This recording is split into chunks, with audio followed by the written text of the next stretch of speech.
আসসালামু আলাইকুম। আজকে থেকে আমরা বেসিক শেষ করে 9.1 অনুশীলনীর অঙ্ক শুরু করলাম। ইনশাআল্লাহ অনুশীলনী প্লাস এমসিকিউ সৃজনশীল সব মিলিয়ে ধারণা দিব। আজকে অনুশীলনীর 2 নম্বর অঙ্ক দিয়ে শুরু করছি। 1 নম্বর অঙ্ক খুব একটা প্রয়োজন নাই, তাই আমরা ওটা স্কিপ করলাম।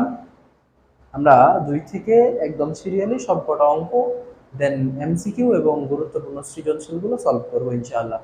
তো চলুন শুরু করা যাক। 2 নম্বর প্রশ্নে আমাদেরকে বলছে sin a ইকুয়াল যদি 3/4 হয়, তাহলে a কোণের জন্য এই যে a কোণের জন্য অন্যান্য ত্রিকোণমিতিক অনুপাতগুলো নির্ণয় করো। অন্যান্য ত্রিকোণমিতিক অনুপাতগুলো কি ছিল?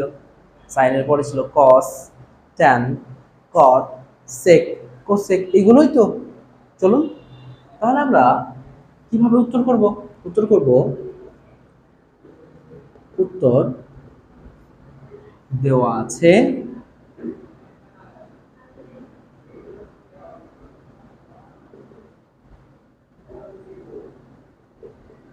sin a equal 3/4। অতএব আমরা লিখতে পারবো কি, sin সমান আমরা কি জানি? ত্রিকোণমিতিক অনুপাত লম্ব বাই অতিভুজ। গুড, লম্ব বাই অতিভুজ ইকুয়াল 3/4। তাহলে বলুন তো এখানে লম্ব সমান 3 এবং অতিভুজ সমান 4 হবে না? তাহলে আমরা লম্ব পেয়ে গেছি, অতিভুজ পেয়ে গেছি, কি জানা নেই? হ্যাঁ, ভূমি জানা নেই।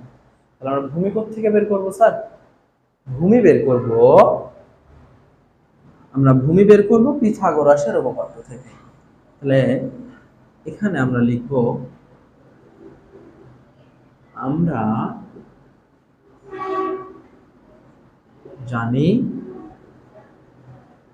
অতিভুজ স্কয়ার ইকুয়াল লম্ব স্কয়ার প্লাস ভূমি স্কয়ার, বা ভূমি ইকুয়াল √ওভার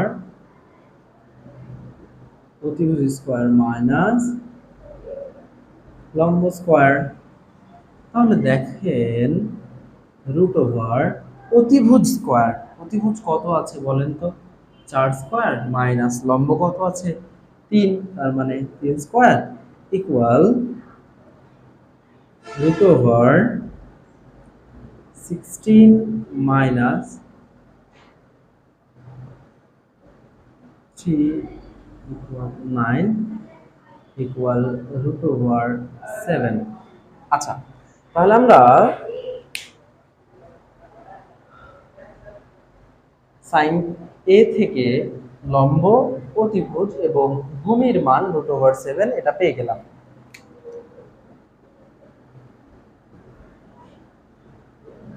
√7 পেয়ে গেলাম। তাহলে আমরা অন্যান্য ত্রিকোণমিতিক অনুপাতগুলো নির্ণয় করে ফেলবো। তাহলে আমরা লিখব, একটু পজ করে উঠিয়ে নেন, দেন আমরা সুন্দর করে পরের অংশে চলে যাব। আমি একটু মুছছি, বোর্ডে জায়গা কম থাকায়। একটু দেখেন, আমরা এই অংশগুলো রাখছি। হ্যাঁ, আচ্ছা, এখন সাইনের পরে আমরা কি লিখতে পারবো? অতএব cos a ইকুয়াল, cos সমান আমরা কি জানি? ভূমি বাই অতিভুজ। তাহলে ভূমি কত পেয়েছি? √7 ডিভাইডেড বাই অতিভুজ কত? 4। শেষ। এরপরে sec a, আমরা জানি sec হয় cos এর বিপরীত, তাহলে এটা হবে 4 ডিভাইডেড বাই √7। একইভাবে tan a সমান আমরা কি লিখব? লম্ব বাই ভূমি ইকুয়াল লম্ব 3, ভূমি হবে √7। তাহলে cot a সমান আমরা কি লিখতে পারি? অবশ্যই আমরা জানি tan এর বিপরীত cot, তাহলে হবে √7/3। আচ্ছা, আরেকটা বাকি আছে লাস্ট, সেটা হচ্ছে কোসেক এ। আচ্ছা বলেন তো, সাইনের বিপরীত কোসেক না? তাহলে সাইন ছিল 3/4, কোসেক তাহলে পাবো কত? 4/3। এই হচ্ছে আমাদের আচ্ছা, আশা করি বুঝতে পেরেছেন। কোনো সমস্যা থাকলে কমেন্টে জানাবেন, ইনশাআল্লাহ বুঝিয়ে দেওয়ার চেষ্টা করা হবে আগামীকাল। আসসালামু আলাইকুম।